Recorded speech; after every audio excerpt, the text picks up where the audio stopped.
It's a strange title. You wouldn't expect to hear an Easter play be called The Fixer. I decided that I wanted to tell the story of a God who is absolutely desperate to mend the broken relationship between humanity and himself. When I first read it, my first thought was, I can't play this how I would instinctually want to play Jesus. My Jesus is kind of the lamb, and there's a lot more lion. I think the most important place to base my performance on is in the actual Bible, and then I try and base it on my personal connection with Jesus. So when I read The Fixer and saw that the language was modern in it, it sort of sent me in the direction of wanting to give it a modern context, to set it in a modern world. I think it would have been really challenging for us, especially as church people, to hear Jesus talk the way we do, but yet be dressed in first century dress.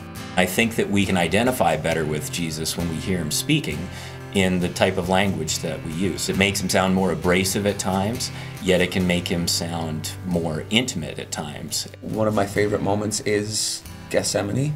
I just love the fact that in that scene, we really do explore his humanity and his divinity and the price that he had to pay. I think my favorite line comes when Jesus is talking to a character and the character says that he's not much good for anything. And Jesus affirms that that's not true.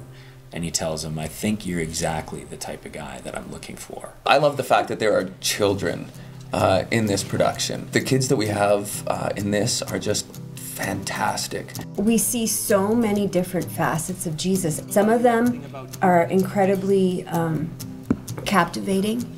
They draw us to him. Others will make us uncomfortable and a little bit restless, and we won't quite know what to do with them.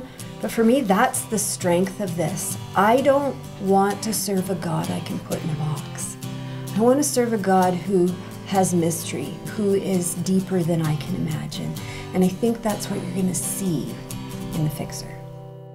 My prayer all along has been that this will provoke us to think, is the Jesus that I believe in the Jesus in the Bible? Or have I added things, or have I taken things away? There are thousands of people who are going to see it who have an image of Jesus, and this may not agree with it. It's incredibly important to do that, to show people a Jesus that they've never seen before. The people you see on stage are such a small portion of the entire team that it takes. I think, it's important for us to acknowledge to our church family that we as artists have been given this incredible gift. This is a spiritual exercise as well.